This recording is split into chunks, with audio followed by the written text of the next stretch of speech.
Good evening, good evening, good evening. Good evening, everyone. If you could take your seats. Thank you. Jack, just a little bit background sound music. Please feel free to fill in the space. Good evening. Welcome to Little Haiti Cultural Complex. You are currently at the Machette, the marketplace.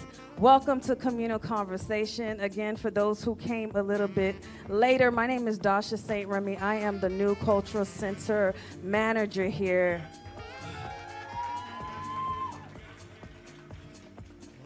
Thank you. I'm excited that you all have some. So let me just preface this.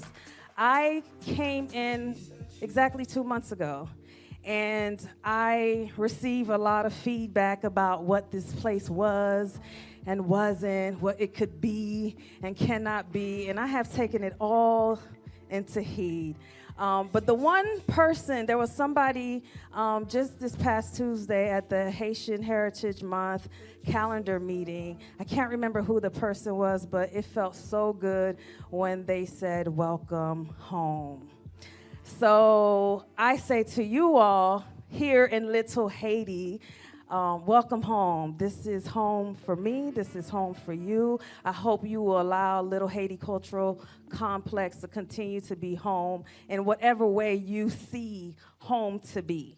But I have been away for about 10, 13 years, and so I was actually born here in Little Haiti, lived in what used to be the projects of Sable Palm is now Sabal, right? That's now the design district. So coming back, it was like really, truly a culture shock for me. So I'm adjusting. I am in a different vibration than most of you all are.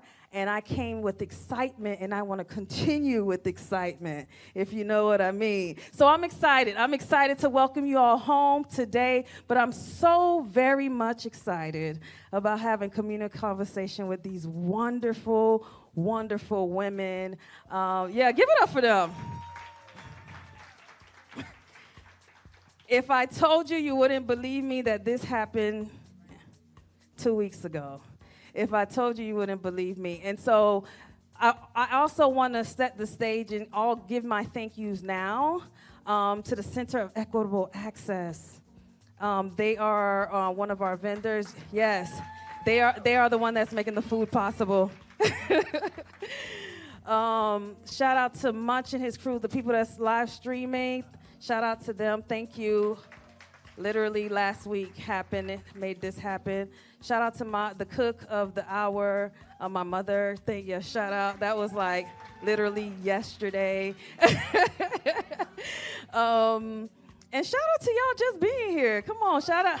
Listen, because I promise you, there was like almost 200 people, and it's probably like 100. But y'all are going to get the entire experience live and in person. And so, without further ado, I actually, if you all don't mind, Samara, can I get a live plant and a bottle of water? Yes, if I can get that. If I could do it down here.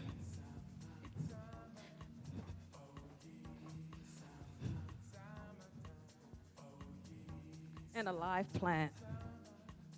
If we could put it here. So one of the things that I shared is that I am, and Samar, you could just be my assistant. Thank you, since you're already here.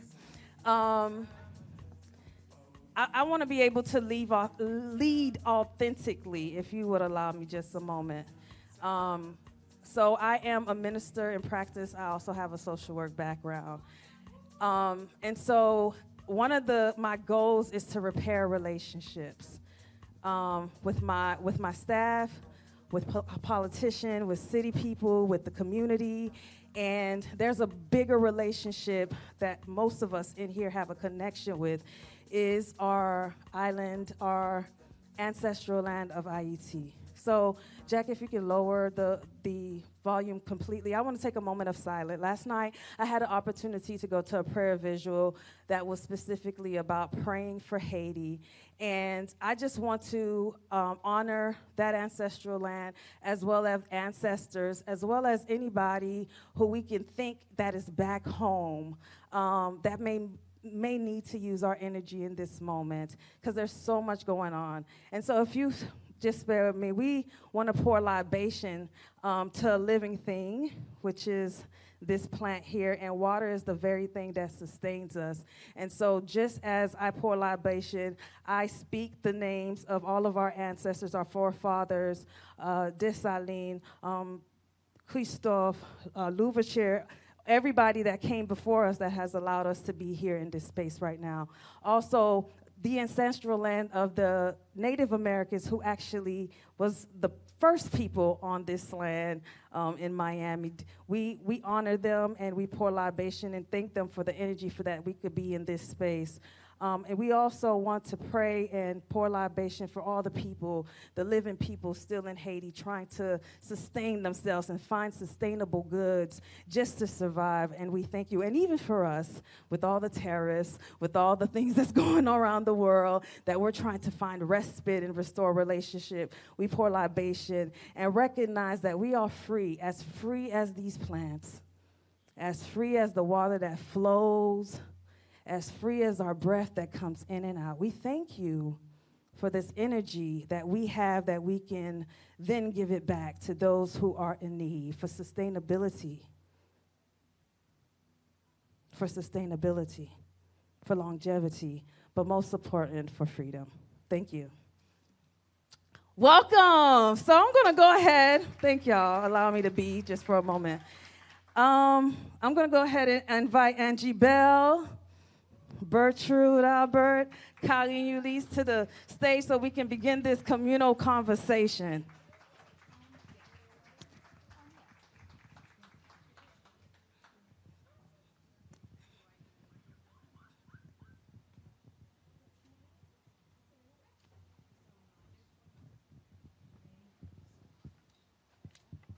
Give it up for the ladies as they take their seats. Thank you, thank you, thank you.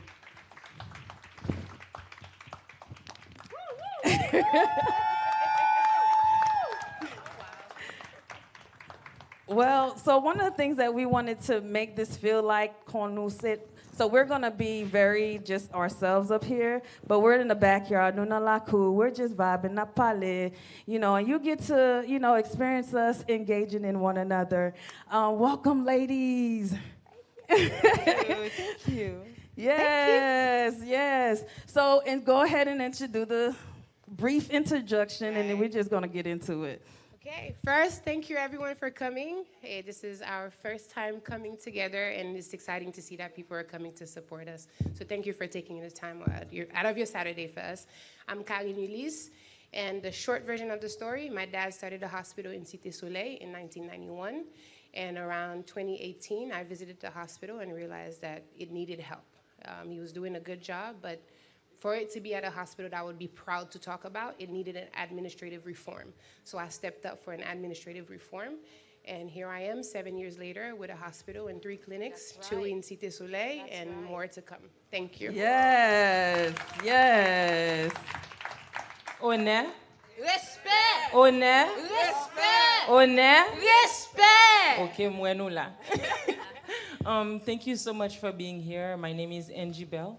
And I used to be a diaspora. This used to be my home, the Little Haiti Cultural Center.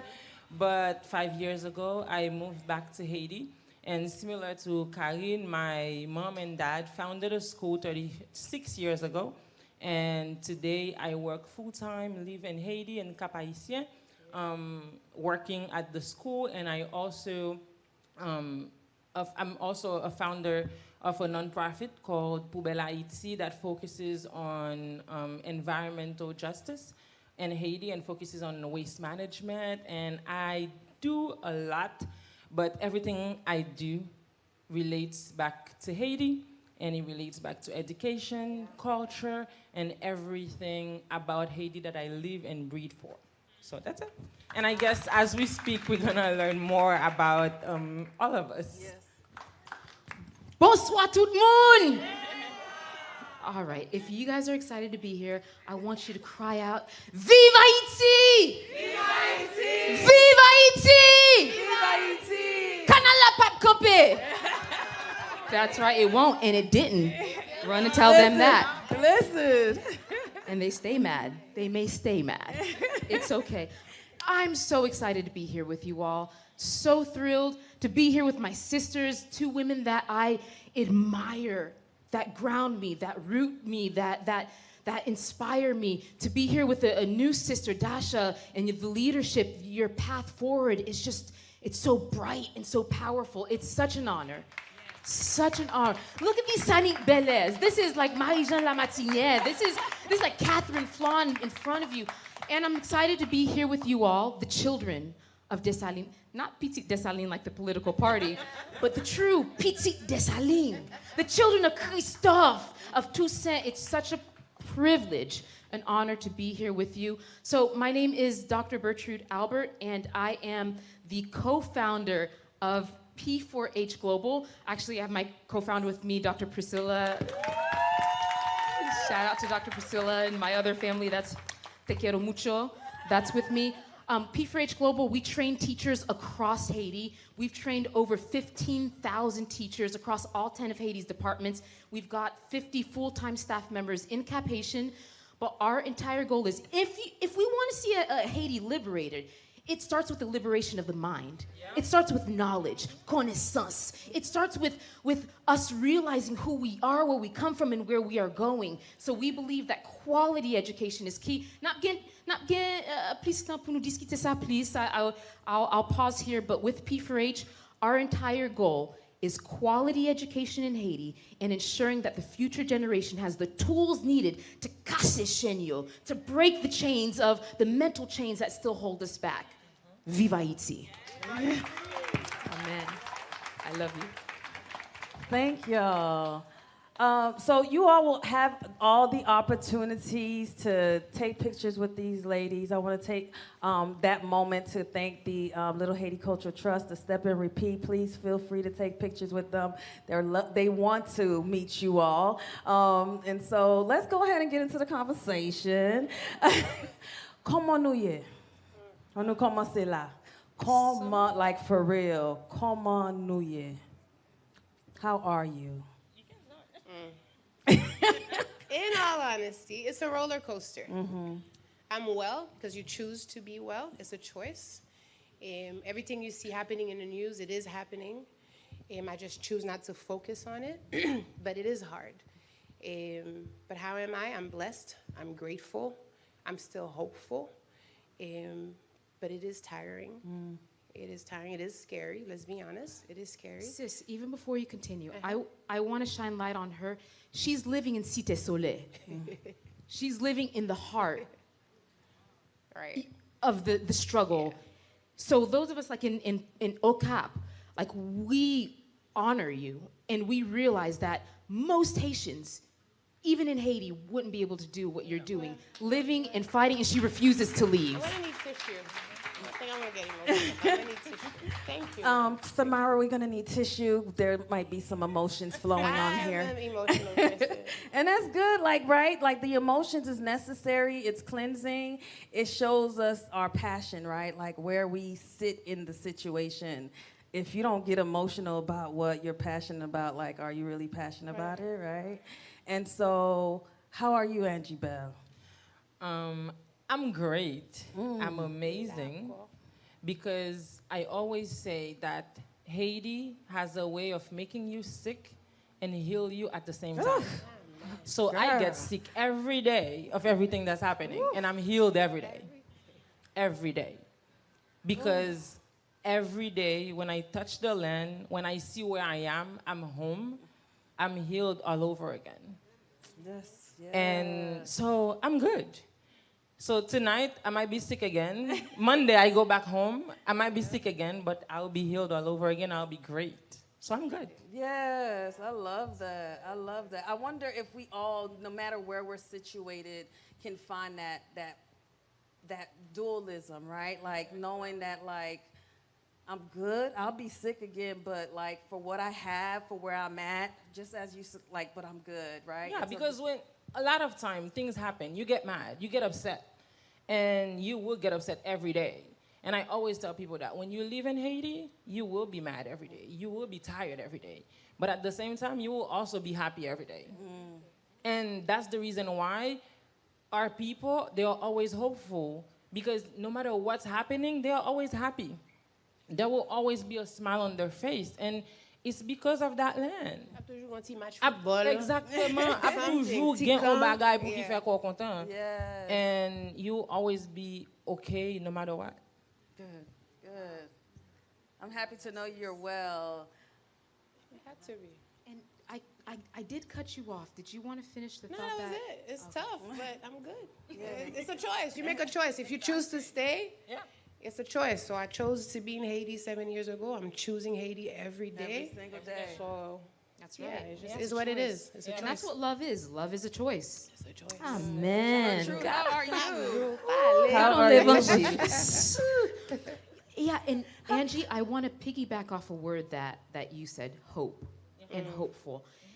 I think that describes how I am. You know, sometimes truly there are days, and some of my closest friends, they could attest to this, where it's hard for me to get out of bed just because, like, emotionally going through the trauma over and over and over again. But the emotion that is stronger than the pain would be hope. And a lot of Haitians, you know, sometimes they say, oh, perdi espoir, pas gen espoir pour Haïti. But it's as if we don't even understand what hope means. Hope doesn't exist without adversity. Hope can't exist without the pain, without the darkness. In fact, hope shines the brightest in the darkest of days. And so those who say, it's too dark, it's too bad, I've lost hope, it's like we don't understand the very meaning of hope. It only exists when things are as dark as they are in Haiti. And so the thing that keeps me going on is this radical hope, this belief that, man, if my ancestors were able to do this in 1804, they were able to face the colonizers, they were able to face the trauma, they were able to face the division, they were able to face losing everything and still rise above it. I can do it too. I can do it today. In fact, hope doesn't exist in the absence of pain. Hope exists in the middle of pain, and it gives you courage to fight despite the pain. So how am I? I'm hopeful. I'm hopeful. I want to say something. Yes. I know how you guys say you look up to me, and I'm like, I look up to y'all. It's like crazy. I'm like, me, little me? And I'm like, no, but when you look up to you guys. See, isn't that crazy? And when you do the canal thing, I want to say, I admire your strength. I know people look at me as the strong one, as the brave one, but I'm just now putting myself in a position to be visible, because I do work in Cité Soleil, and people automatically think you have like a whole bunch of zeros in your bank account that don't exist, but please send them if you have them. And I would love that. Let's talk about that. Yeah. But to see her publicly, you're at the point where you're getting death threats, babe. Yeah. So this is crazy. Where I can say I'm focusing on the community of Cité Soleil, you're giving hope for the whole entire country, and you're putting yourself out there, the death threats and everything. So I just wanted to give you your flowers, you with your festival by Asari. This is huge. This is huge. I look up to you guys. I look up to you guys. Yeah. So one of the things that we wanted to really focus on in this conversation, because we got to jump into it, because time flies when we're having fun. How do people support you all, where you are, where you're stationed? Because we were having a conversation and support, various ways that people can support. Angie Bell, I believe it was you that was speaking on it. And so I want to invite the community into that conversation, because I think we do have this responsibility as diasporas, you know, as Petite Haiti, to, I don't know what it is, but to give. And let me track back. I think we have a responsibility of people of color, anyone who is not from the America, to give back to Haiti in a way who set the stage for freedom, right? And this is why I coined this conversation, archiving a legacy of freedom, because if we are here in America, there is a level of freedom that we all are experiencing right now in this moment, right? Every single one of us. Because our ancestors came from somewhere else, and they dreamt of something else, and we are here. And so I'm always grateful for where I'm positioned, anywhere I'm at, because Maman Patla, Grandparent Patla, you know, the ancestors weren't here. And so how do we support this freedom amongst you doing your work as well as giving back to the community? For me, the first thing I would say, the best way to support our work individually or collectively is to not see us as these small little nonprofits. Yeah, because if we approach giving as, bounty $5 when you remember, you're not taking the impact of your dollar as seriously as it could be taken. So, premier bagay la is to take us seriously. Is to know what we were saying in the live yesterday, is we're not me, I dream big. So the UNICEF, Haiti has the highest number of NGOs per capita. And then here I am in 7 years. I can't say I changed the community, but you have, before we started our college, for example, at 12, 13, the girls are pregnant. At 8 years old, these boys have guns in their hands, etc. So the vision, the impact from local organizations can be big, but I simply comprendre what nonprofits really mean. So all this to say, my vision is we can be as big as UNICEF. We can be our own UNICEF. We can be our own WFP. And this time, the money stays local. When I get these grants, everybody knows how much the money. People talk at Haitians, people don't talk to Haitians. So when say ouais moun yo ouais projet monter, ouais yo ouais bagarre fait, nouveau machine à acheter, etc. So people don't take giving seriously because you work magouille la la nan. So first thing is to know that we take our work very seriously. To be in Haiti first off right now, it shows our level of dedication. So avant même di bay, it's obvious we need money. We need supplies, because the money, we keep the money local. Compared to these big NGOs, by the time the fund gets to us to the hospital, they already have their cars paid, their hotels paid, they get stress pay. I'm like, I live here, I'm stressed too, I don't get no stress pay. And, you know, by the time the money gets to us, the big funds are gone. The stuff, is gone. So if you guys take our work seriously and you fund us like they fund each other, and I was saying the other day, it's not just the $5, the $20, the $100, is the way they give. You have people they add foundations in their will. Let's say you have you have a will, you're gonna live a life insurance for $50,000, $200, put in your will, $200 to P4H. What, you're gone. You know, and your kids are gonna know you gave something. And what else? People are donating land. People are donating homes. People are donating vehicles. So we can be sustainable, but we need the kind of funding that they're getting, and it starts with the mindset. So if you guys take our work as seriously as we do, and you support us as seriously as we need the support, Pweme Bagla is mental. It's mental. So Pweme Bagla, take us seriously, because we take it seriously. I love that you said all of that, and me, I'm just gonna take another angle. And since we are here talking to the diaspora and as people who either live here or used to live here, work here, I would say the beginning of the help start with being humble. That's good.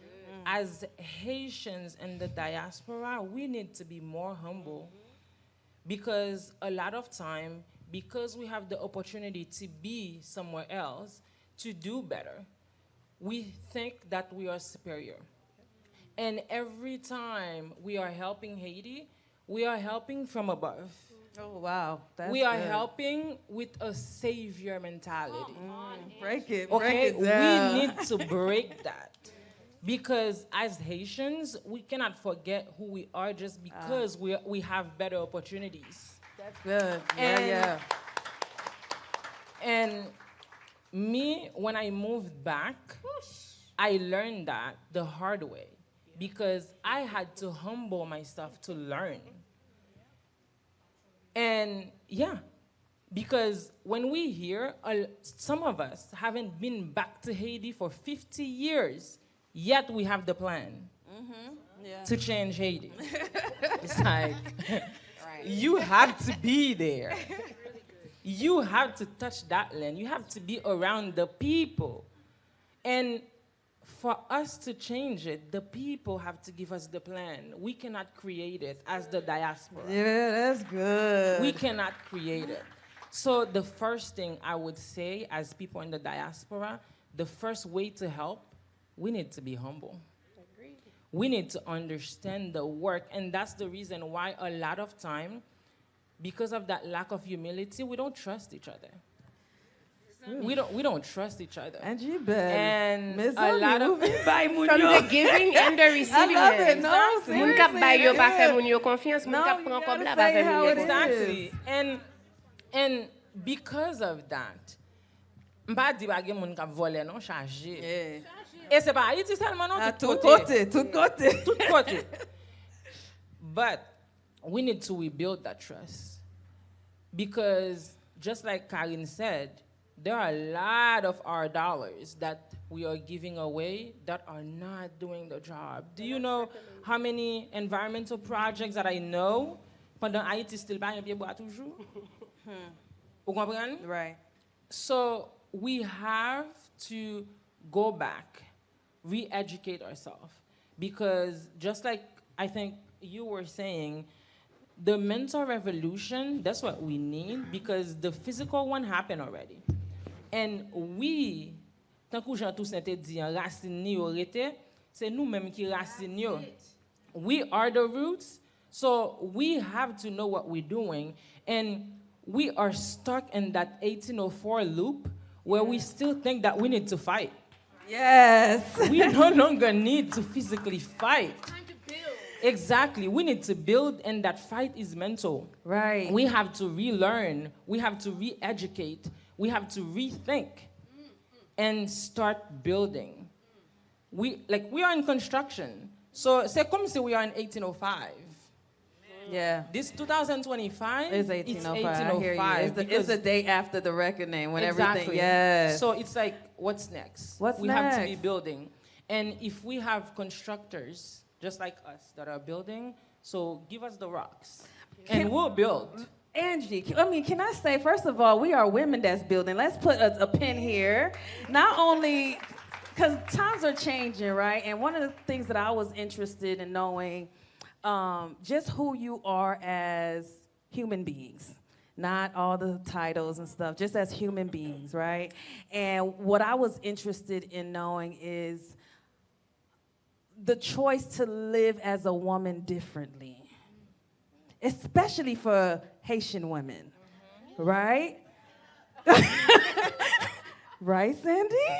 There's an expectation about how we should show up, not only in our homes, but in our workspace. Not only in our workspace, but in our place of worship. Not only in our place of worship, but even a place, just everywhere. And so you all three have chosen to live your life differently. What's the cost? Time. Time with your loved ones. Because it comes a point where you realize que the life you're living, God chose it for you. Or whatever it is that you believe in. Lo realize ou decide you're going to go full speed, you're going to lose people. Because you can't put in the time. So in the 7 years that I've had, the hardest thing for me has been watching the relationships I thought were strong dwindle. And I'm also aware of my role in those relationships falling apart too, because I'm so focused on everything. Like Angie was saying, for soutenir, for maîtriser terrain, I'm the kind of person to make it through, I gotta tune out everything. If I'm typing a grant right now, you could be on fire, but like you have to tune things out because it's that important to me. Every dollar counts, and every second you can get it counts. So it's losing time with your loved ones. But at the same time, the good thing is because I'm actually doing what I say I'm doing. When you're just starting, I don't know. But now 7 years later, they're like, oh, okay. So I'm being forgiven for not being present, for missing the weddings. So year 7 is my year where I'm like, okay, let me be intentional about rebuilding the people who held on to me. But the biggest cost is time and personally with my son. Yes. He's 10 years old, and what you were saying, I'm a woman, I'm Haitian, and I'm single. So technically, I should just be clocking in and clocking out. It shouldn't be something untraditional. I get judged. My son lives with his dad. Everyone assumes that he's with his grandma. I'm like, there's 2 of us. He's with his dad. He's okay. But it's missing time with my son and hoping that when he is in his 30s, because when I was growing up, I missed time with my dad too. You were there. Your parents were gone, my parents were gone, just working, and I held so much resentment towards my father because I never saw him, missed my tennis matches, etc.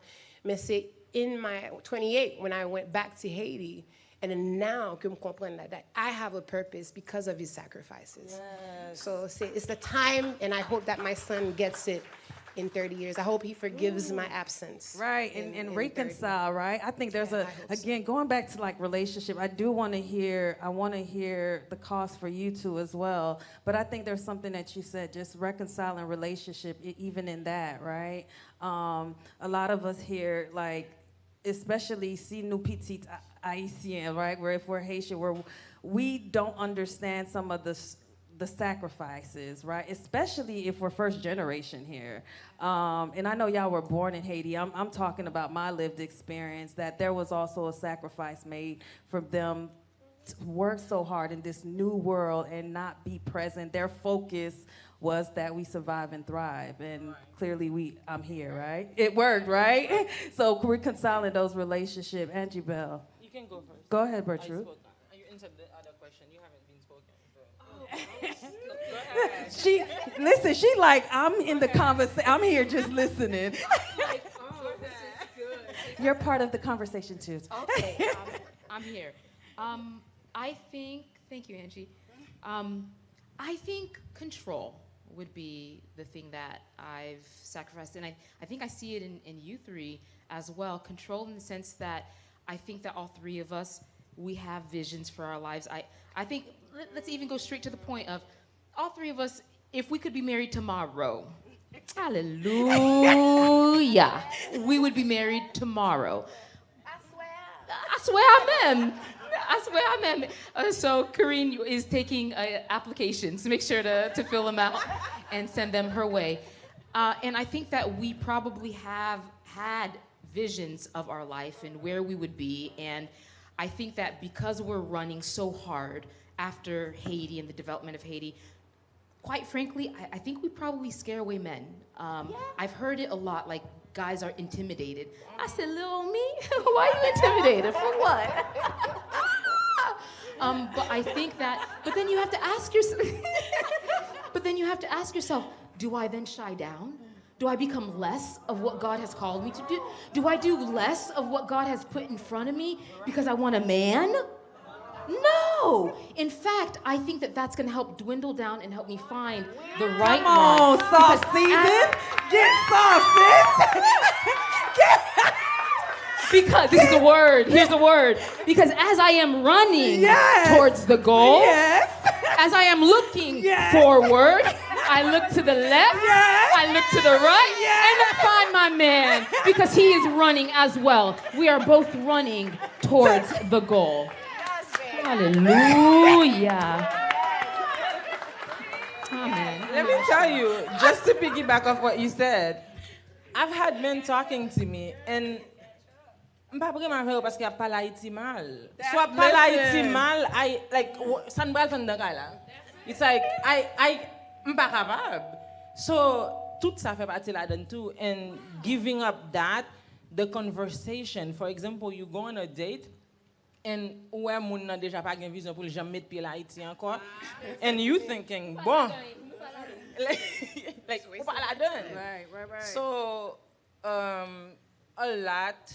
Has been sacrificed, and I think I would I would say friends, family, because just like you were saying, sometimes you don't have a friendship, you don't have time to go out.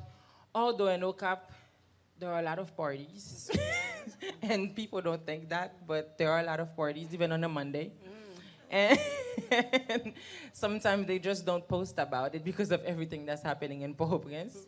And so I'm not gonna say that I miss out on fun or anything like that, but there are a lot of sacrifices, and family is one of the biggest ones because, like you were saying, as a woman, as a Haitian, you're expected, and every time someone see you, they've known you for a long time since you were born. They're like, "Oh, est-ce qu'on marié?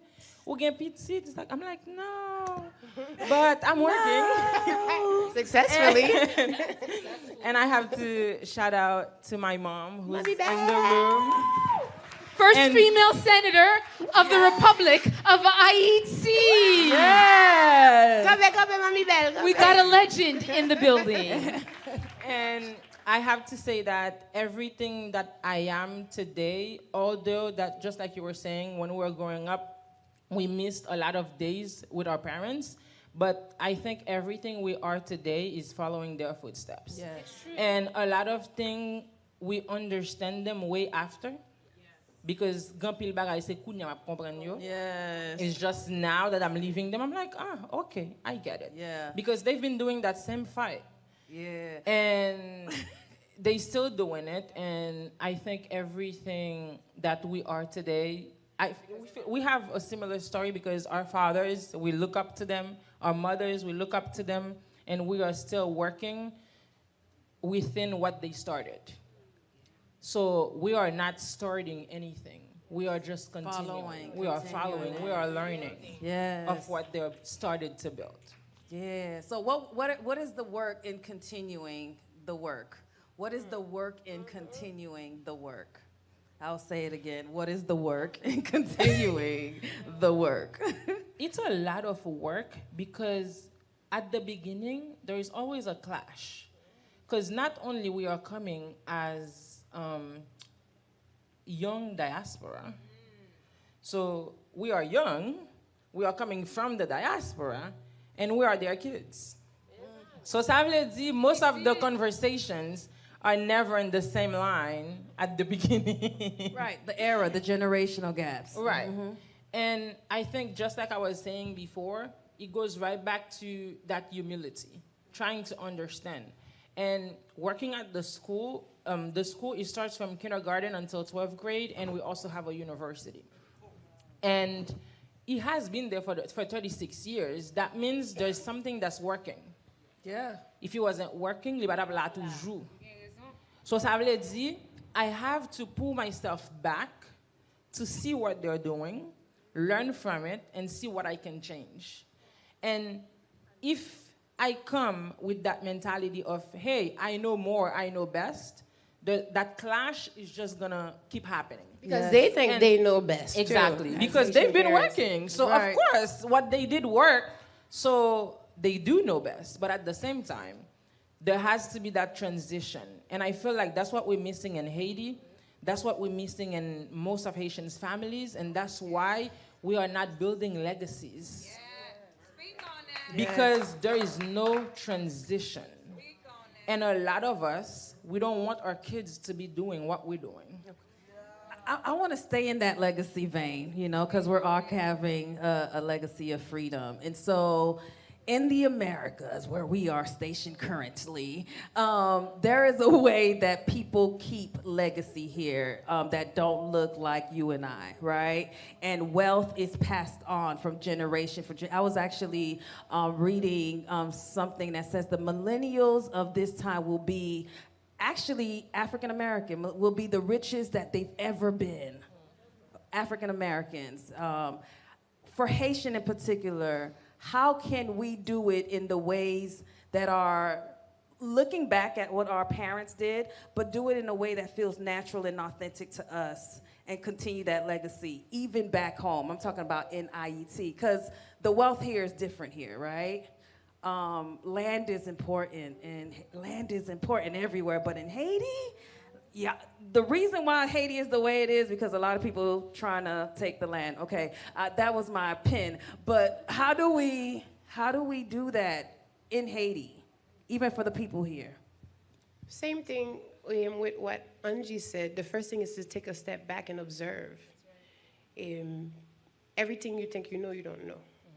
The way things work in Cap, for example, when we had that camp déplacé, the displaced camp thing, she does fundraisers and she was giving families cash in Cap. She's like, sis, we can do this together. I was like, yay. And she's like, okay. I was like, well, we can do this. Well, my team thought we could do cash. I was like, so that was giving me straight anxiety, but I understood her approach was different because she's from Okap. And if things were better, try to give a few envelopes. So the first thing is, regardless of if you're already in Haiti, if you're starting something new or stepping into something new for you, is take a step back and observe. I observed for 2 years, almost 3. I had no input. I'm still observing. Well, wait. But there's input now. Right. There's input. But the first 3 years of this work, I was literally just flying in and out, bringing gloves for the hospital, but I had no say. I didn't care what administration was doing. I just wanted to know, how did he get this far? I stepped in when the hospital was 26 years old, so something was working. You teaching me. Yeah, so step back, watch, if he ask how you can help. Because we think, Papi, I was like, Papi, qu'est-ce qu'ils ont besoin? He dit, I can handle the staff for now, but we need the funding. So it's ask. And then to finish what you were saying, the dying legacy of passing things on to your kids, a lot of it starts with the parents. Right. Parents haïtiens, they always see us to this day. Like, I was coming here, mom was like, oh, Timon, yeah. I was like, Mom, I'm 34. It's like, they don't see you as an adult. They don't see you for your accomplishments. So they don't have I got really lucky with my dad, who understood that I wanted to take over, I wanted to continue, and he was okay to open the books, to show me the bank accounts, add my name. And it's later that you found out there's a bank account that you never knew. So even if you want to, the parents, because of that old school mindset, so a lot of it is not just our generation, millennials and after, mais c'est grand moun yo tout, if someone is asking you how they can help, is to open that door for them as well. Yeah. If I could piggyback, I think that there's this theme of humility that you laid out to us, and this idea of like taking a step back and observing. I've got a story. In 2010, Dr. Priscilla and I, we were undergrads at UF. Go Gators. And one of the stories that will stay with me until forever, we ended up taking about 400 pounds of clothes and food and shoes with us to Haiti. And me as a diaspora, I thought I was doing something good. I thought I was gonna change Haiti. I felt like the whole week, I was passing out all of these supplies to the Haitian people. I felt like I was a younger, blacker, broker Oprah Winfrey. You get a shirt, everybody gets a shirt. We were passing things out. At the end of the week, we sit down with the community and we ask them, how did it go? Like, did we save Haiti? Like, did we change every single life in this republic? And their response blew my mind away. They said, Bertrhude, we love your generosity, but you're doing what all the other diaspora do. You're doing what all of the other missionaries and what all of the other Blancs do. You're coming into our community and you're not asking us what we need. You're putting your own mind, your own mindset, your own perspective into. It's like he gave me feelings. He gave me an example. He's like, "C'est presque tout nous gagnons machine. We've got a car, and machine na ipap start. It won't start." He said, all these missionaries, all these diaspora, all these Blancs, they come and they say, it won't start. Let me paint it another color. And then they leave. And then the next group comes. It won't start. Let me paint it this color. And then they go. And it's insanity back and forth. When what we truly need in this country is for us to lift up the hood and go to the root of the issue, which is the engine. But nobody's asking us because they see us as inferior, because they see us as less than, because of course Haitians wouldn't have the solution to their own problems. And so this cycle of insanity continues over and over again because people with money and resources think that they know better. Absolutely. And the reality is just because you have money doesn't mean you're smarter. Haitians are the experts on everything in Haiti, much more than even us, the diaspora. And I think it's a little bit tricky for us because we are Haitian, but we're distant. We're away. We're far away, so we wouldn't have the context like Port-au-Prince and Okap. But there's something so powerful about humility, about asking before you aid, about realizing that just because you have degrees, my PhD means nothing in Haiti in comparison to the paysan, in comparison to these Haitians that know their community. You think, okay, do you all think Kenya coming in with their ZAM, with their things, that they know the streets, that they can truly, fully solve the problems that our country has? Absolutely not. They don't know the different the tactics of the gangs. They don't know the different streets and how they curve and turn. And some people are for Kenya, although they haven't done anything to this day, to be honest. But what I'm trying to point out is that no outsider will ever know Haiti like the Haitian people. Is that okay? I'm zoned out.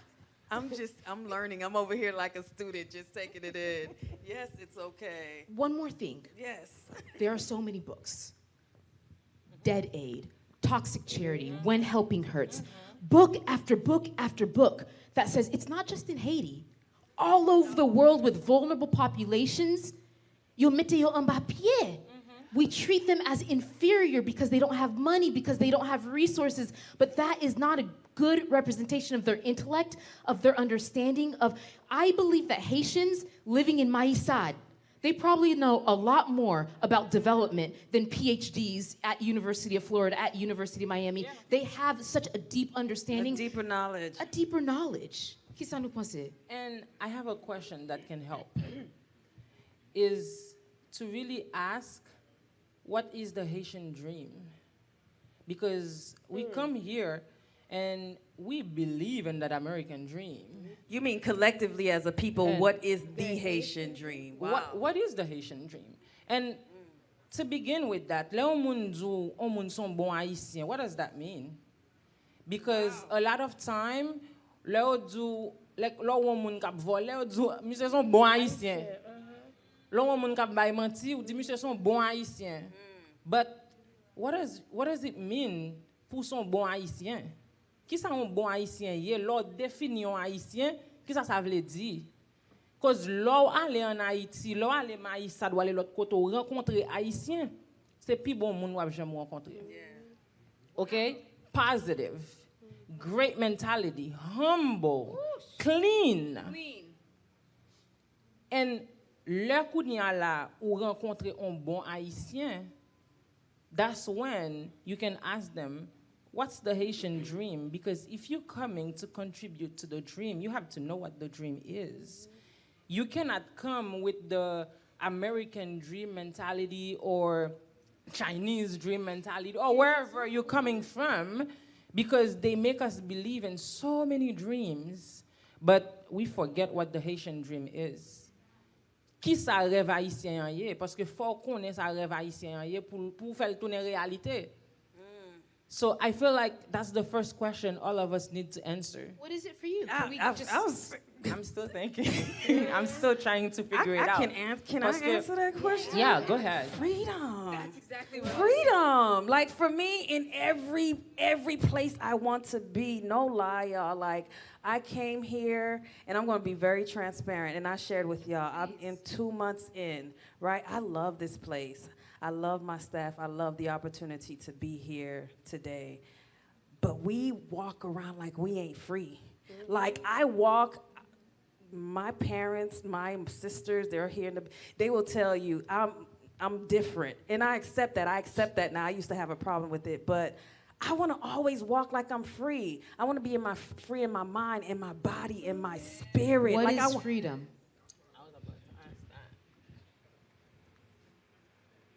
I wanted to answer it like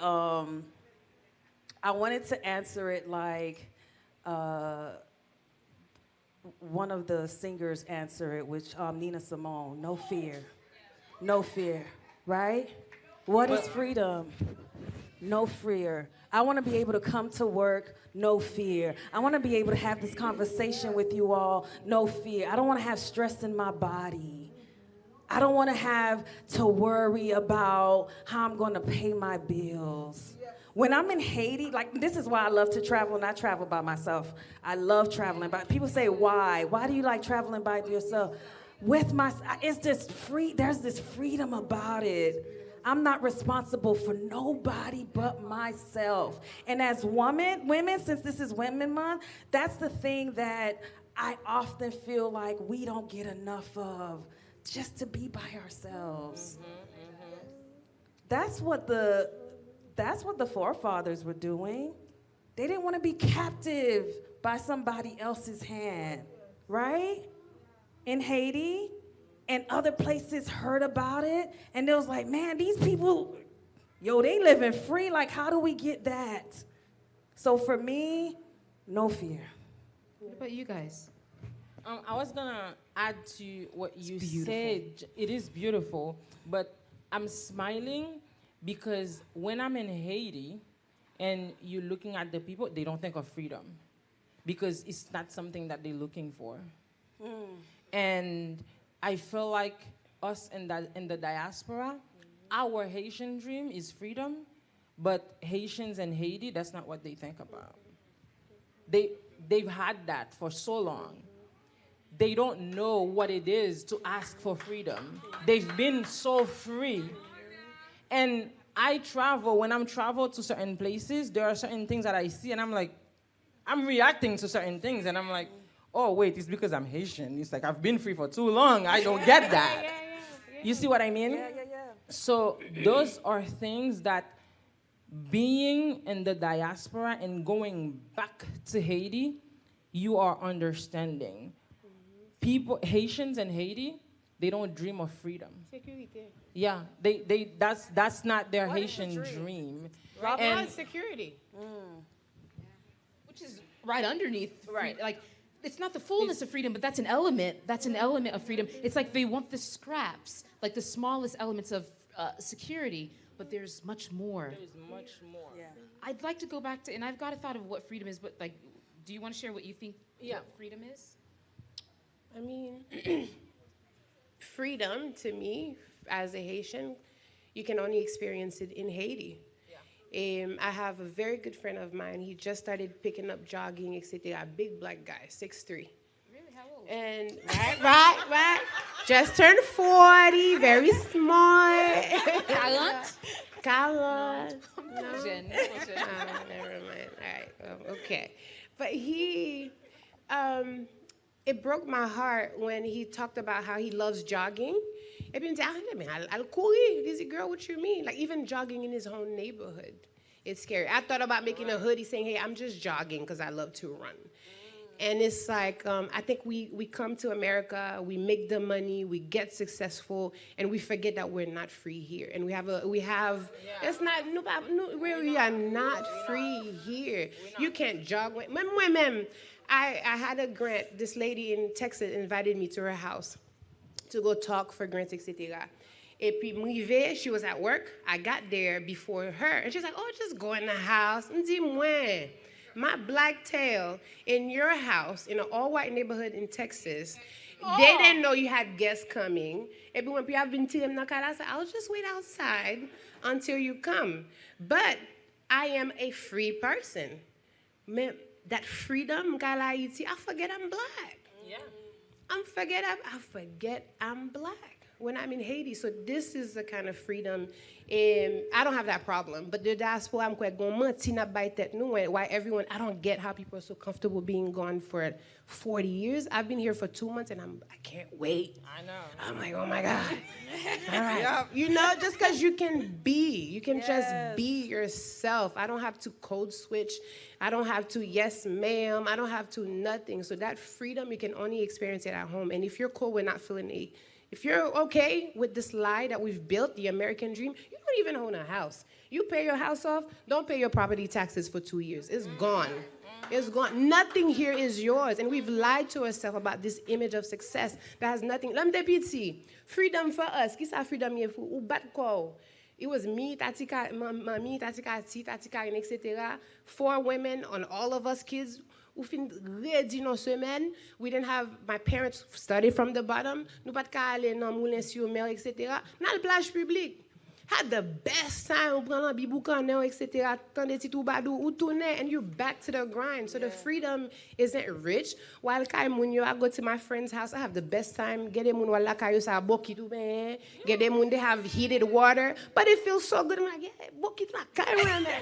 No, you know, it's just something about being home, and we've lied to ourselves about this false sense of comfort, and that goes for anyone who's not home. Whether you're Haitian, Equateur, wherever you're from, we've lied to ourselves that we are free here, and that freedom was never shaped for us. That white picket fence was never meant for us, because the second we got that white picket fence, they started gerrymandering it. Look at Little Haiti. Look at Brooklyn. Hey, freedom, that freedom we're looking for, all right, well, we came full circle, and I thank y'all. Like, I want to give, so this is Communal Conversation. Could I jump in and talk about give my definition of freedom? I'm sorry. No, you're good. I definitely want an opportunity for the community to engage with you all, and that's, so prepare yourself, please. Go ahead. Thank you so much, and I'll try to make it quick. I think freedom is self-actualization. I think it's having the opportunity to reach, Priscilla, did you say the same thing? Your fullest potential? Sky, you said the same thing? Okay. It's this idea of reaching your fullest potential. And I think a symptom of freedom is security. A symptom, like in order to reach your fullest potential, security needs to be there. You need to be well-fed, health care. But at the end of the day, true freedom is, can I reach my fullest potential? Is the environment in a place where I can be who God has called me to be, who God has created me to be? And sometimes I ask myself over and over again, I said, if we as the diaspora, if we as the Haitian people, we truly knew who we could be, who we truly are, would we act differently to our homeland? Would we invest differently? Would we engage differently? If we truly understood what it meant to be the first free Black republic in the world, the first nation established in Latin America and in the Caribbean, the first nation to go and free other nations throughout Colombia, Venezuela, Ecuador. It is our freedom that gave them their freedom. If we truly understood what the red and the blue stood for, what we can accomplish, if we looked past the problems, looked past the circumstances, and we looked at who we are as a people, would we act differently, engage differently, speak differently about our people? Do we truly know what our potential is? If we understand what our potential is, I think freedom, it's right there. Because every other thing will follow as we understand who we are, who we were made to be, and who we are destined to be. Amen, we. Amen, we. Amen, we. Hallelujah. All right. Bertrhude, you are a trip. We're just meeting each other for this. I'm just meeting y'all for the first time, and I'm loving it. So this is your opportunity as the community to engage these ladies with a communal conversation by asking questions that you're interested in. I see a hand. Do you want to take my mic, please?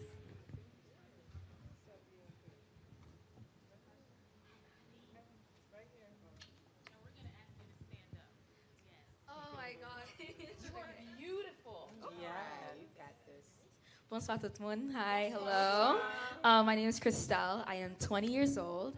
I actually own a nonprofit as well, Gensi Buaiti. So thank you.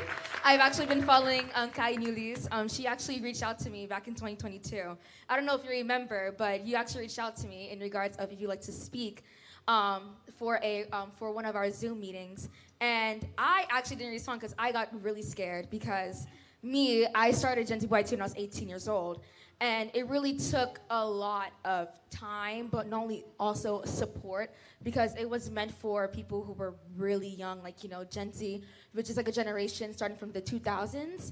And so it was really hard to connect to the country only because of the age, because there's a lot of IUCNs who think that because you don't, so like, if, for example, like they call us like Timon Blanc because sometimes we don't speak Creole properly or don't know how to speak Creole correctly, or some of us don't know what's going on in Haiti. And so many people are talking about things that they don't know of. So that's why in Gentle IT, I always emphasize research rather than what people are presenting Haiti to be on the news. It's not always correct. It's not always true. That's not who we are as people, as Haitians, because we're supposed to levitate, support each other. So my question is to you guys.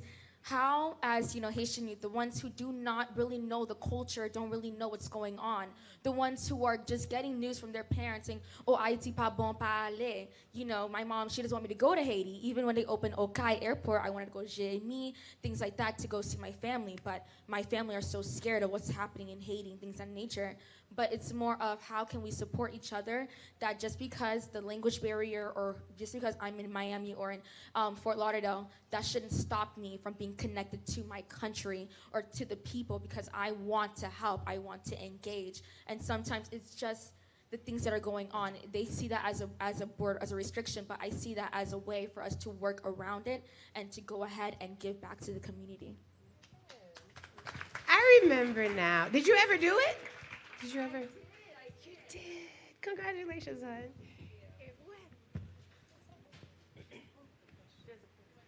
Are we gonna take more questions before, or okay? She was like, how can... Rephrase your question. You said, how can people, even though they're outside... Yeah, so like support, the country, support the Haitian people who are in Haiti despite us being here, despite the culture barrier, the language barrier about us. I think I would say the area that you want to help and learn from that area, study that area, look at the resources that already exist and find the missing piece. Because a lot of time, when we bring the organizations, we bring the foundations, a lot of time, the help is not sustainable. And I feel like that's the key thing. Before moving back to Haiti, I used to participate in a lot of mission work. Okay? And I would go to do, like you were saying, bring clothes, bring food. And I've seen so much money wasted, and flights, hotel, and we have sometimes trips where we have 100 diasporas, Haitian Americans or other people, travel. Let me tell you, funding 100 people on a trip, that's a lot of money. And after you go on that trip, to feed all these people for 3 days, all week, okay? And I understand sometimes it might be 100 doctors and nurses. Let me tell you, all of that money could have put electricity in that hospital. True. Because after these 3 days, yes, you give medication for 3 months, but there are also 9 other months that the people are gonna live without that medication. Wow. So what And you're suggesting is that, just to be more specific, right, is that instead of people coming out from the U.S. to give their services, just basically give you their money, us give you, the people that are already on the ground, the money to do the work that's already been doing. Correct. All right. And you can do it with supervision. You don't have to give it blindly to not know where your money is going. Right. You do it with supervision. You don't have to go with 100 doctors or 100 professors. You see what I mean? You go, you assess, and you see what's missing, and you give that piece that's missing, because you cannot keep on giving what already exists. And there are a lot of us that are doing the same thing. And connecting with each other here, building the communities here is also key. Because you can look this room right now, there are 100 people, I bet you 10 of you guys are doing the same thing. The same thing. How can we get in that mindset of the combit? Pour nous mettre tête nous ensemble, pour aider ça plus fort, pour le faire plus sens. Because if you can give $10 and you find 10 other people that can also give $10, you put it together, you make a better, like a bigger difference. And for example, before moving back, I used to bring toys to the kids. But after thinking about it, I noticed once that one of the toys, it broke that same day. That same day. So that kid went home without a toy. So I had to go back to reflect to see what can I do to really give to the kids. And that's when I started writing books for children. It's beautiful, Angie. Okay? Buy her books. They're online. They're wonderful. Thank you. Adventures of Yaya. Yes, The Adventures of Yaya. Yay! So that's when I really had to go back to analyze. And I collaborated with other people to create something that makes more sense and that was more sustainable. And a lot of time we want to give, we are able to give, but it's what we're giving that's important. So you really have to go back, assist, learn, and give the missing piece. Find the missing piece and give that. I think that the struggle that we face, though, even with that, is that in today's day and age, philanthropy and giving has become more about the giver than the receiver. It's more about the endorphins that are released because there's a giver's high. It's like, I feel so good. And it's more sexy to give a child a plate of food today as opposed to teach him. But the reality is, give a man a fish he eats for today, teach him how to fish, he eats for a lifetime. And I mean, for me, mentor him, and he might revolutionize the fishing industry. Like, it goes further than just teaching him. But I think that the struggle that we have is that we want to feel good. It feels, if I have $1,000, I'd much rather spend it on me going to Haiti than me never going to Haiti and just giving it to an organization that is trusted. And I think that we need to really wrestle with, is giving for change in the community or change in your own heart? Like, we need to come face to face with that. Hi, everyone. Sandra Dennis. Hey, Sandra. Hi. I'm the executive director of the Miami Workers Center. I also founded Ivan Sansom. I'm always, I would say, tender about conversations about the diaspora, because I often feel like there's much more nuance. So you have I'm a millennial, and there's a generation of folks who are just checked out, meaning they do not engage in anything Haiti. And then you have those who are actually, who care. There are absolutely folks who have white supremacist tendencies, who believe they're better, all that stuff. If you think you're Haitian and can't have white supremacist tendencies, we'll talk later. But I wonder, because I think about how many folks who actually are in Haiti who should be a part of the conversation in terms of their lack of investment, their contribution to even the mentality around how little they think about the people, how they do not involve people. And so I often feel like the focus is on how bad the diaspora is, which is, I think, so granted, but often to the people who actually care, because there's such a significant population who actually don't care, and not enough conversation around how do we get on the same page in terms of what needs to be done.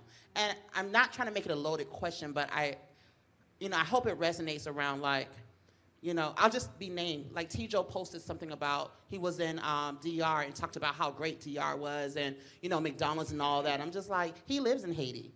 And he thinks Haiti deserves McDonald's, and we know what McDonald's are doing to people here. But people are focused on what the diaspora is saying, when actually y'all should be talking to fellow Haitians in Haiti as well, and not, like, how do we be more nuanced so you don't turn off Haitians in the diaspora who actually want to be in solidarity, who actually want to contribute, because the narrative is not good for us. Right. And it's not encouraging, I would say. I'll start on that one. The very first thing I would say is I do understand, it is true that the conversations around the diaspora lately has been definitely more negative than positive. And the first thing is to accept that it is true. Premier bagay la is to understand the influence États-Unis gagne sous Haïtien. So our brains are gone. So the people who are left, the brave ones who would fight during Duvalier, etc., the Haitians in Haiti who had the balls to get things done, now they're here. et puis qu'on a c'est yo cap influencer. So you all have, the diaspora has the resources to do the bigger podcast that reach the bigger audiences. The diaspora, the Haitian artists now who don't do compa anymore. Like there was a beautiful compa song, I heard it. And then somebody sent me the video and I was so disappointed. It was a stripper. And it was a story about, we were in school together, it was a beautiful story that I pictured. It would have been de ti moun ki l'école, and then they Americanized it. So the diaspora is feeding us all that stuff. So moun ki Haiti yo, the youth, we're looking to you guys. When I'm tired, when I'm discouraged, after I talk to the few people who are still doing it, first moi c'est la pour vini, because the worries I have, you don't have it here. But unfortunately, what I'm seeing is we're pushing more of the American mindset, etc. So c'est pour nous comprendre que diaspora, the role you play is beyond the funds that you send, is the influence. Regardez architecture konya. I'm seeing the new homes. It doesn't look nothing like what we used to build. So you guys are influencing our kids. You guys are influencing the next generation. So we cannot have this conversation without opening the book and being flat out honest about the impact that you are having. Zam kap rentre yo an nou honnête kote yo sorti. C'est là yo sorti. C'est diaspora kap achel. C'est moun ki gen famille, ki gen ti frère, ki nan gang, ki gen bak. So it's real. So as uncomfortable as it is, we need to sit in the truth and understand the double-edged sword that comes with the diaspora. Muna Haitio, we are tired. We are emotionally tired. When my dad went to visit, when we went to visit Dr. Albert, he burst out in tears. He was crying, like the happiness, like we came, the people were singing, and he just burst out in tears because we just don't have it in Port-au-Prince. When you see my post, when you see it, a lot of time, it's just pushing yourself. So nous, en Haïti, we don't have it. Force la, courage la, inspiration, c'est non men nous pour le sortir because you have a little bit of peace of mind that we don't have. You have access to more resources that we don't have. Moun ki Haiti, or the ones who could give, they've been burnt out. They got burned too. So we're rebuilding the trust within the people in Haiti. You have more and more people in Haiti who are in better positions who are giving. Mais diaspora, pour me ba la, c'est pour me comprendre que you do play a major role, and it's accepting our culture. To answer your question, we have such a unique opportunity now avec Biden Yukila. Parler avec eux, comprendre qui ça Haïti teye pour yo. It won't be a positive story for everyone, but if you really want to understand our culture, moun ki feng vini 6 months ago, I talked to them. Have them teach your kids Creole. Like this, we have such a unique opportunity now with the younger generation, avec Biden Yukila, hopefully who can stay a little longer, but we don't know.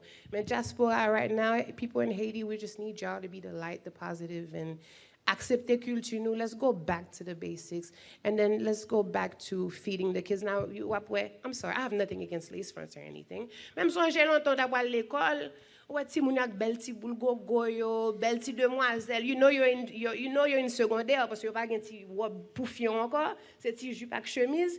And now you're seeing them jupe ak chemise with lace fronts, and where is that coming from? Here. Yeah. It's coming from here. So diaspora, again, it's understanding your role culturally that you play. Parce que nous perd du culture. Gamin yo ale, gamin yo ici. And now it's just kids raising kids in Haiti right now. Tired people raising tired people, scared people. So we cannot have this conversation without acknowledging that you guys are a major help, but at the same time can really hinder us when you forget who you are. Yeah. And one thing I would add is that we have a lot of Haitians in Haiti that are not Haitians. Okay? Because, let me tell you, we have to remember that until today, we are being educated by the French. Our history books are in French. And never changed. They were written by the French. And that's what we are still using in our schools.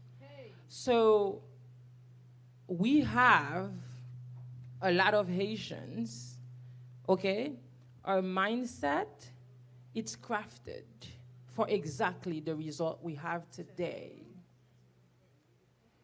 Okay? So we have to be patient with ourselves. And that's the main reason why, for example, I respect the work that P4H is doing. I don't know which mic is doing that, but it's all right. Training teachers, because the next Toussaint, the next Marie-Jeanne, they are sitting in these classrooms, okay? And those teachers are shaping their minds. And those Haitians that are not Haitians enough, they are making decisions for us, okay? They are shaping the country. They are telling us what to do. So we, as a people, need to change these narratives. We have a duty to be more Haitian, to take action on what we say. I always tell people, wherever I go, you will know that I'm Haitian, because I won't hide it. I will not hide it. I will never repeat with my own mouth that a Haitian killed Dessalines, even if it was true or not. I will never repeat that. All these negative things that we say about ourselves, I will never repeat them. And we have to do the same, even if we are in the diaspora, even if we are in Haiti.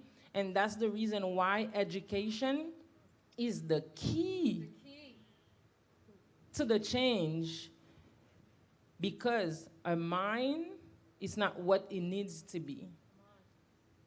If you really love Haiti as a true Haitian, you won't steal. You won't. You just won't. You won't support corruption. You just won't.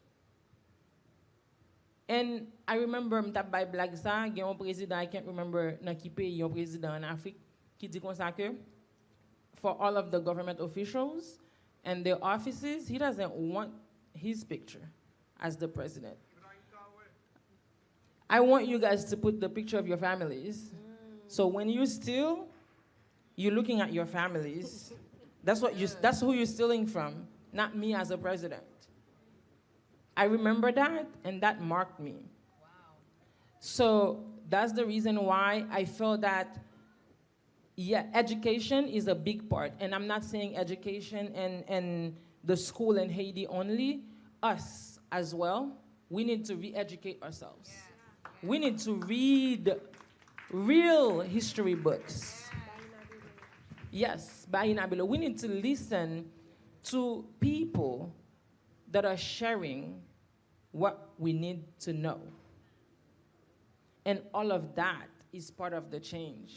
We need to recraft our minds. And I'm not talking about for the diaspora, I'm talking about for every Haitian. Ti gran moun, ti moun, tout moun net. So that's what I wanted to add. We have time for one more question. Go ahead. We're talking about legacy. There is a legacy of freedom that Toussaint stood for, but then there's also this legacy of being inferior that the French instilled in the minds of our ancestors. And I think that we need, we need to really clean out our mindsets, because without us even knowing it, we've embraced some of this inferior complex. We've embraced and we've internalized some of this, the lies that the world says about us, the lies that we face every single day just by being Haitian. There's a stigma with us, and we don't realize that mentality, it's to our detriment. And so I love what you're saying. We need to... It's like, where in our history books, when you were in school, I'm sure most of us went to school, where do you learn that we had a Haitian army? Where do you learn about Victoria Montou? Exactly. Where do you learn that Tantoya Seli même qui était entraînée de Dessalines was a woman who taught him how to fight? As a woman, I need to see that. I need to see a picture of her since I'm 5. Yeah. I need to see it because we keep on saying that we don't have role models, but they are there. We just need to put light upon them. And we need to start from kindergarten. We need to have posters of Victoria Montu in those kindergartens. Tantoya. We need to have pictures of Sanit Belair. We need to have pictures of those people on all the walls of the school so they can grow up seeing them. Exactly. To know that they are them. And when we watch, even us as the diaspora, when we have a chance to watch Woman King, we need to realize that is our story. Yeah. Like, we were the Amazons. Our Aunt Toya, that was her story that we saw on the big screen. It is us. And when we truly, it goes back to when we truly know our history, when we know where we come from, we will know where we can go. Final question for the evening. Good evening, everyone. I won't stand up because I'm a little dizzy right now, but I just want to take the time. Oh, my name is Bianca, and I'm a social worker. I've been a social worker for the past 20 years, and thank you, guys. And I just want to start off by saying last night we had an event, and it was called Freedom for Haiti. And I think the ones that did come out and support, and the point of that was for us to put a light and shine a light in our country. I understand what, Karen? What you're living now, because I worked in a center in Haiti in Bicentenaire. So I worked there for 10 years. I was the one to start to go in Village de Dieu to work with the gang members. It was us that did it. You know, that was like maybe 10 years ago. 10 years ago, 2011, like 14 years ago. So we were still able to do that. So that's where I worked. Like, Camp, Marché, I worked with the gang members, I worked with field workers, I did it all. And I love my country, and unfortunately I had to move back after 10 years. If I could do it again, I was just telling the ladies in the car, you know, where I felt good the most is when I lived in Haiti. And as soon as Haiti, I'm able to go, my kids get older, I'm moving back. So I want to tell you guys that's on the stage right now, thank you so much for the work that you're doing. And no, and I mean it. This is not just to just say it, because this is what I was telling my friend. I said, you know, sometimes people say stuff, and you think they're just saying it because they want to sound good. Or they want to sound like, you know, just to post something on social media. But, like, I'm really deep. And I was looking at all of you guys, and there's a light shining on all of you guys. I'm someone that's very spiritual, and I mean it. So you guys are truly doing a wonderful work. And I think that it's people like us that should continue doing the work in Haiti, not separately, but together. Each of you guys have your own nonprofit organization, and that's wonderful. But you have people like me, like her, like him, all of us that really want to put ourselves together. Why not really do this Union Fait la Force thing that nobody has been doing for a long time? I think that, Bertrhude, you are doing a work that a lot of people lost confidence in Haiti.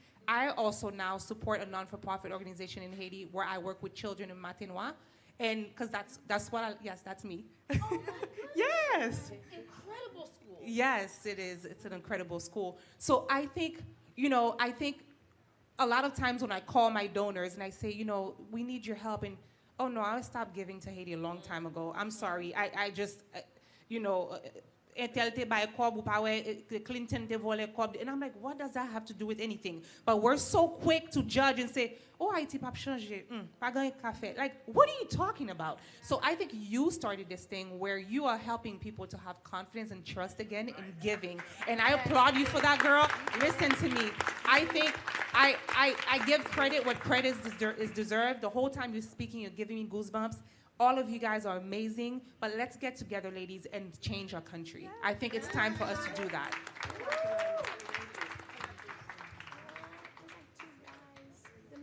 I know. Oh, the men.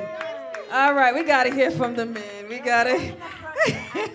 We honor I you, can only take two. Listen, we honor the kings. Superman shirt. Superman. Oh. Sam, all right, Dargan.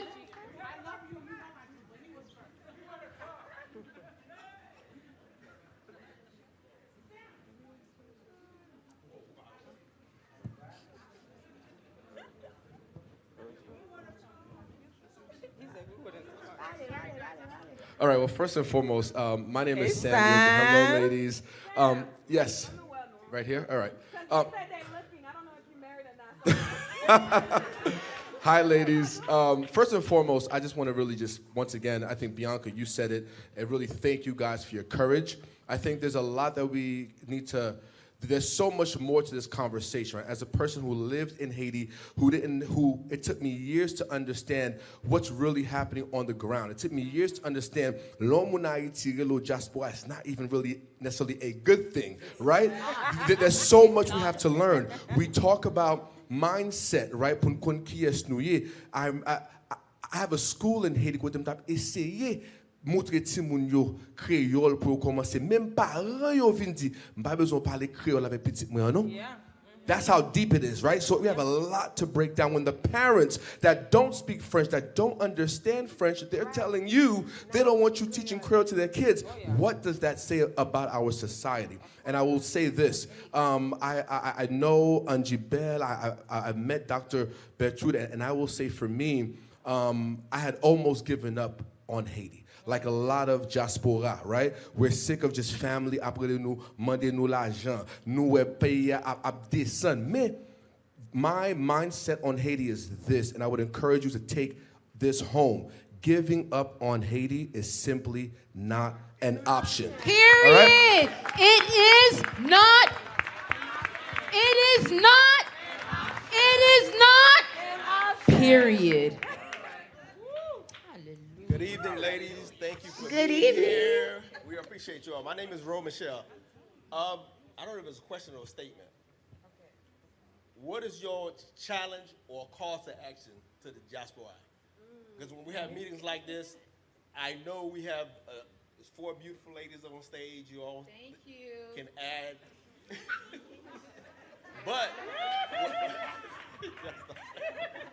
but a lot was said here today. We've been here for about an hour, so some of us may have forgotten. But specifically, what do you feel like each person, what is the call to action? What is the one thing that the diaspora needs to do so we can all be on the same page? We're going to end with that question. Thank you.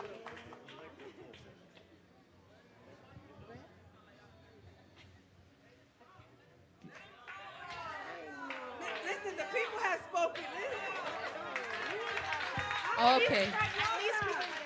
So we'll take the question, then we'll end with that, because I did want to end with a call to action. Okay. But let's Hi. hear the other question. Let's hear the other question. Okay, I am extremely proud to come here because, first of all, I was looking around for addresses and stuff. So next time, okay, put addresses so we know exactly where to come, because I was everywhere looking for here. So I didn't know. So please, next time, let us know exactly where to come. Okay. I was born in Cape Haiti. Period. Just like you. And I'm extremely proud when I saw you. You just don't know, I'm really extremely proud because to see you and Haitian women and it's the things you do in Haiti. So I came here in 1988, I came here just like a lot of people. I was like pretty much give up. Because when I came here in 1988, that's quite a bit of time, 1988. Trust me, I want to go back home. I want to visit Haiti. I want to help little children, to speak English, because this is the problems, we have here. We have a problem. If you speak English very well, you Haitian, right? And people will respect you wherever you go to work and this and that. But the minute you don't speak English, right, there's some problems. The problem is you Haitian, but you don't speak English, right? So it's a bunch of problems. So I would like to go back to Haiti, teach little kids how to speak English, because that's why I learned English in my country, in Haiti. So I'm a contractor. I work in Coral Gables. I do boat work. I work on yachts and stuff. I have a great living. There's a lot of jobs that I will not take here now. But what about the Haitian who come here? They will take those jobs. But me, I will not take a job for $20. I will not take a job for $30. Because my trade it's much more. So I would like to go back to Haiti, okay, teach little kids how to speak English. And you must speak English very well, because when you come here, they're still going to try you. They're still going to think, well, okay, you don't worth a lot of money because, well, hey, you just speak English, right? Yeah. But if you speak English very well, and then you have knowledge, they will respect that. So I would like to go back home, teach little kids how to speak English very well. Can I say something? Yes. You don't have to go back home to start speaking English. To teach. No, I'm going there to start yeah. teaching English. Find an organization who's already doing it. Start a YouTube page. Yeah. Write a book. Don't peel bagay. Don't use the excuse is a strong word, but that's what it is. Yeah. Don't use the fact upaiti as a reason to not do something. YouTube. Something on YouTube. There's like WhatsApp channels. There's so many little things that you can do to start small. But hold on to that vision. I want to go back because I've been here since 1988. Go back. We're waiting for you. Naptanu, Naptanu, chérie. Naptanu. Naptanu. Nap vin chercho. Nap pran helicopter m'a vin chercho. I'll be there in 10 days.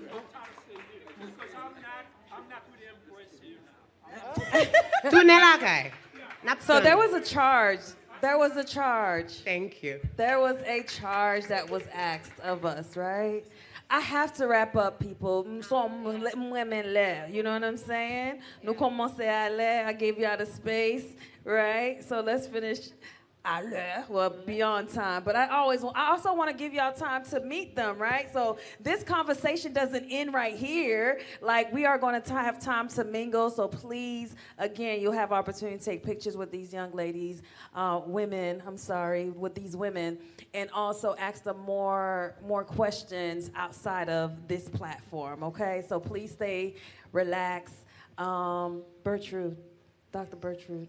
Albert, the charge. What is the charge? That was the question, right? What is the charge? Sure. Yeah.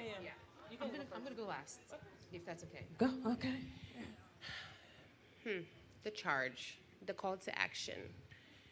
Number one thing is if you're going to support Haiti, support an organization, commit.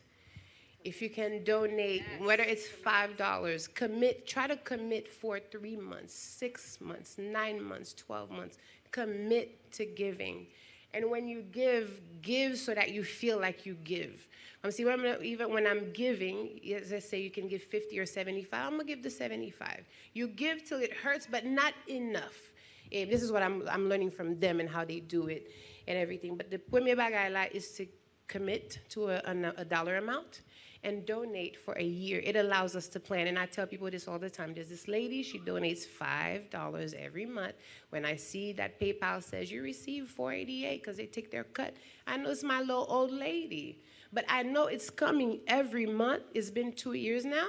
Par exemple, I'm $5 I've used that example. Si gon patient qui vini, because that's what your donations do. We covered unpaid. Most of the people at the hospital can't pay the full medical balance, so you guys covered the difference. Si on besoin bouteille de l'eau, her $5. Si gon group moun, I can buy a couple bouteilles de l'eau with $5. I can plan on that $5. So my call to action is pick a dollar amount that's going to feel like you're giving something and commit to it to as close to 12 months as you can to an organization. It helps us plan. You can't budget in Haiti. Yes. L'hôpital, not to make it too long, when we had to buy gas for the hospital pendant the gas de sous marché noir, you went from $5 a gallon to $30 a gallon. Ou pa ka négocier, monsieur. That's if you find it. If you find it. Et ou pa ka négocier pour dire, I'm going to l'hôpital, etc. But if I know I have, 10 people donating $30 a month, I got a couple of gallons that day. Yes. So no amount is too small. No amount is definitely too big. Please add zeros behind that first number. But commit. That's the call to action. Commit to 3 months, 6 months, 9 months, or 12 months. Commit. Mine would be, don't think about Haiti as a case of charity only. Because a lot of us in the diaspora or other people, when we think Haiti, we think charity. But there are other ways that you can also receive back. There are other ways that you can invest. Because yo toujours dit ça côté qui gagne problème c'est opportunité. Okay?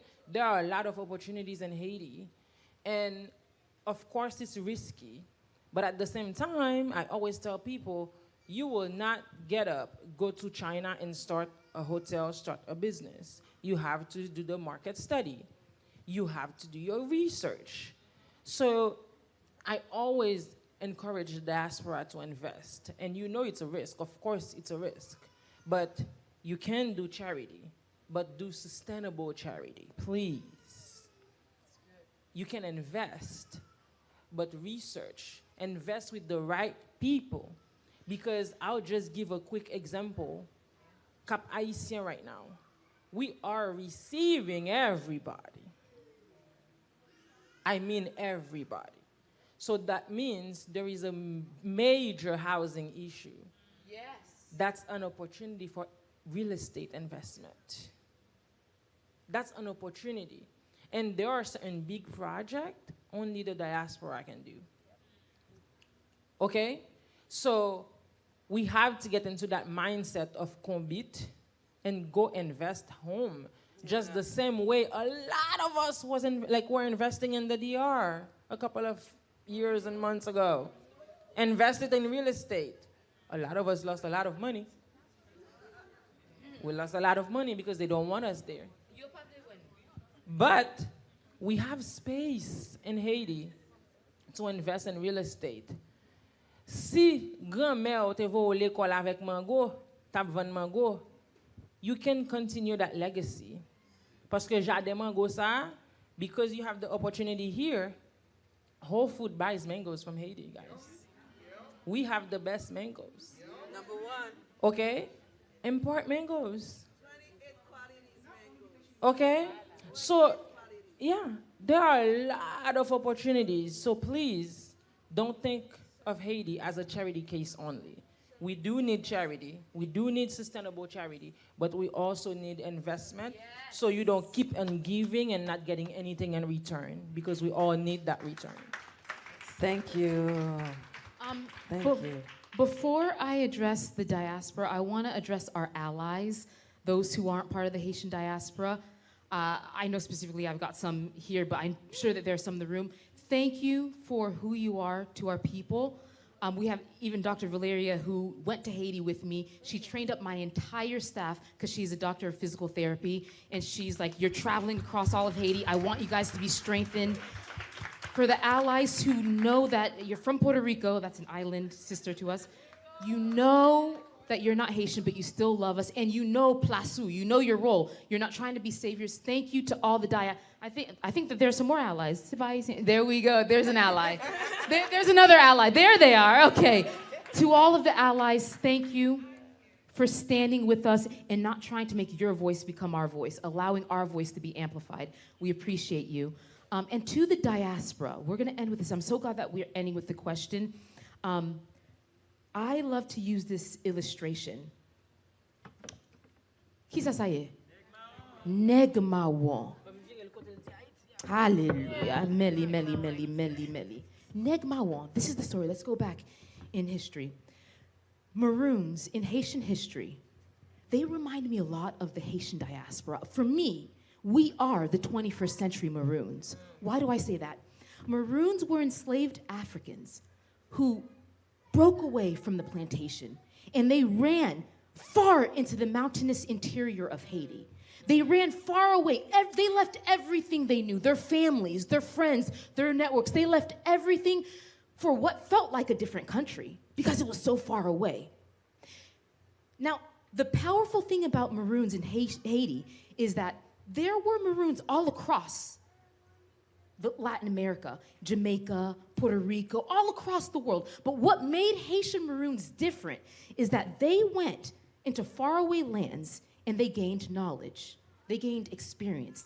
They gained resources. That's why even today, the way that we make cassave, Maroons went off into the mountainous exterior. They met with Tainos and they learned how to make cassave. That's why it's a direct preservation of Taino practices, culinary practices. Maroons went off. They gained knowledge. They gained resources. They gained experience. And they returned back to the plantation to tear down the system.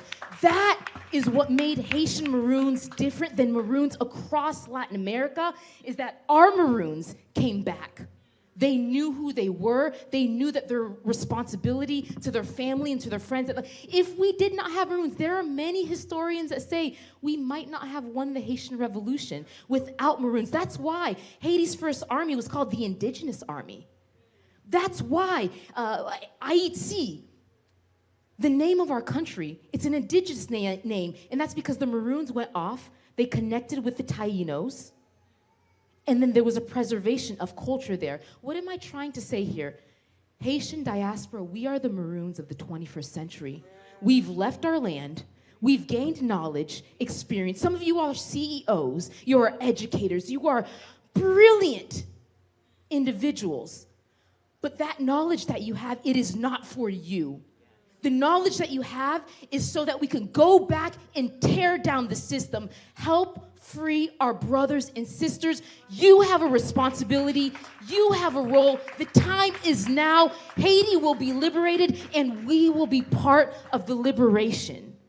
You have a responsibility to our homeland. And I know you know it. There are so many of us doing so many beautiful things in our country, but I'm just here to remind you that we are the Maroons of the 21st century. The last thing I'll say, I love, Millie, I just bought this. Millie, hey. I just bought it. I'll try. I just bought it, and I put it in my room to remind me. Don't worry. You know what this conch shell was for? Does anybody know what it was for? To sound the alarm. The time is now. Freedom is ours. The time is now. Haitian diaspora, let's rise up. It's not going to be another generation.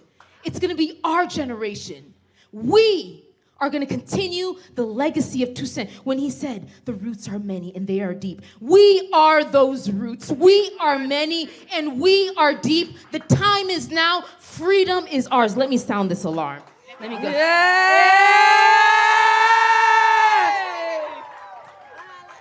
I just bought it.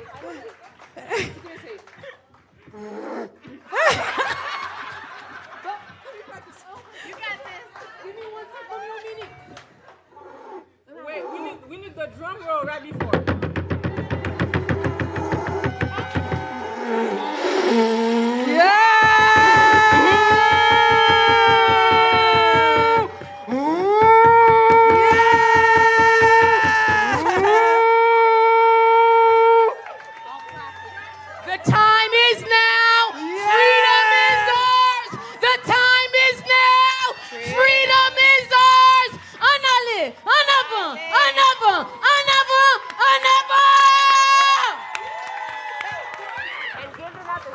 I'll practice. Epi, that's it. Bertrhude for president. That's what I hear. C'est pas même qui dit. Yo, listen. Oh my goodness. I'm over here having chills. We gotta go, y'all. Listen, I understand. Où connaît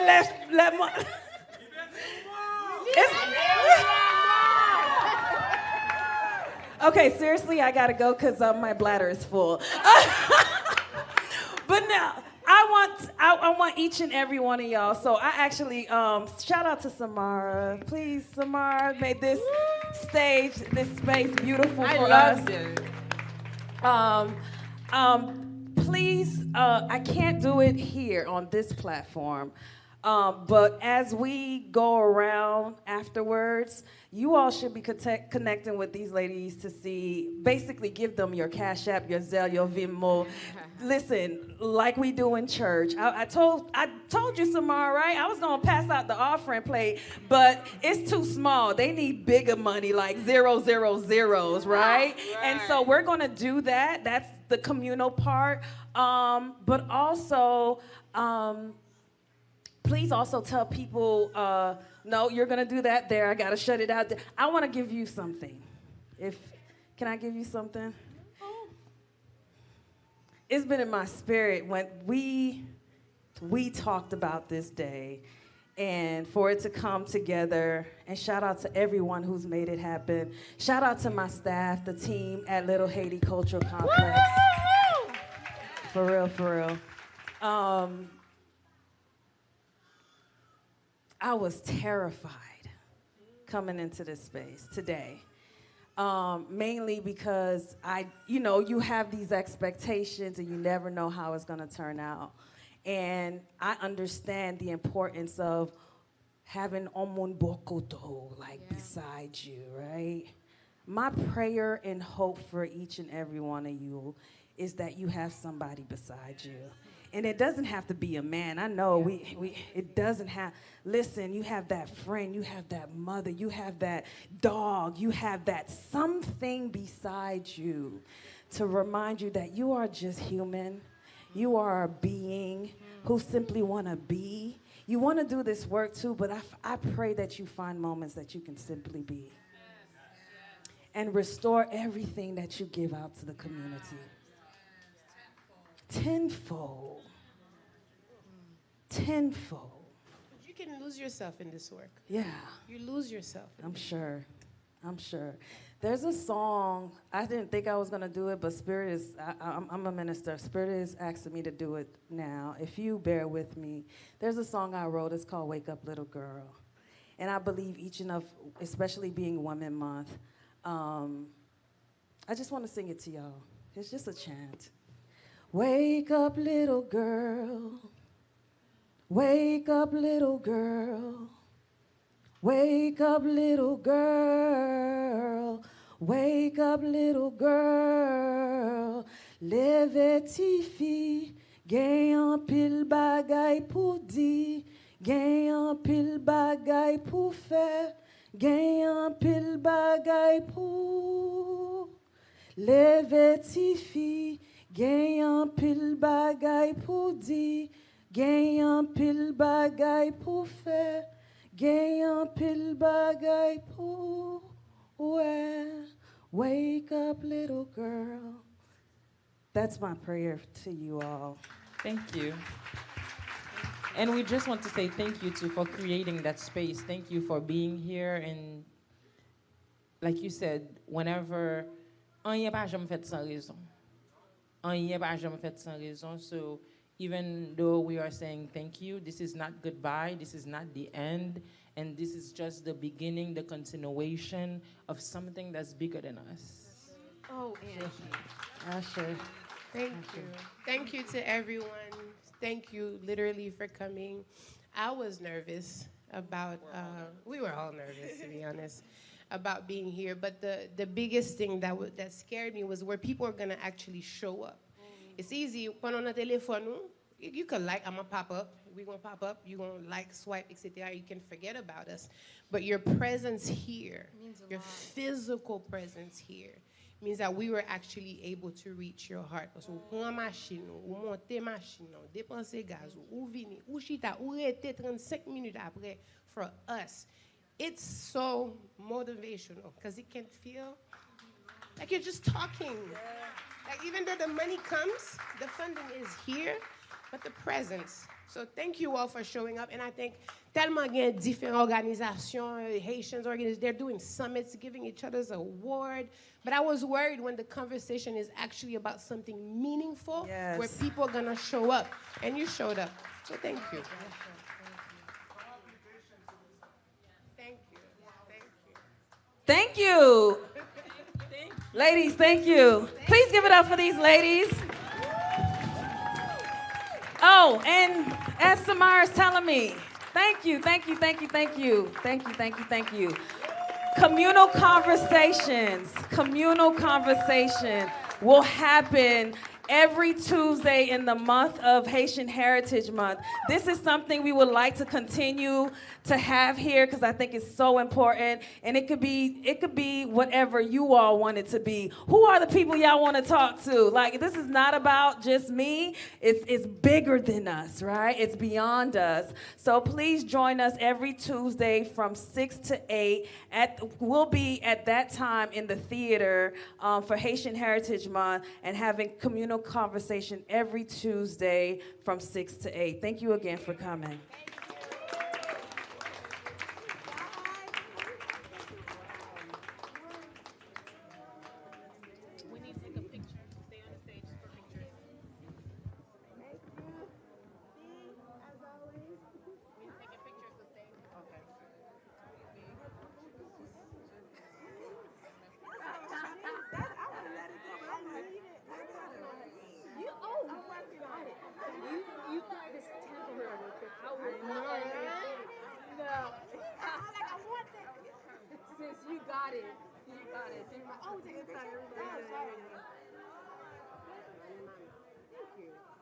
I don't know who's taking the picture. Oh, yeah, I'm just here, like.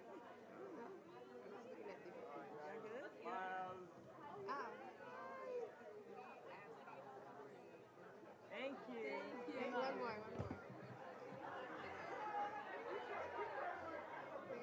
Thank you, guys. An actual camera. Right. Look at the actual camera. Oh my God, this is amazing. I feel like we could have kept going for like 30 hours. Yeah. And everybody's still understood. Man, you just hit your bar. Yeah.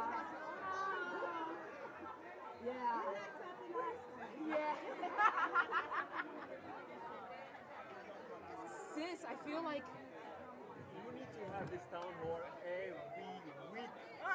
No, seriously, I'm not joking because people think here they come to party, right? And they don't come here to talk serious issues about the neighborhood, about the culture and everything else. No, I mean, we don't own this space. We don't appropriate it enough.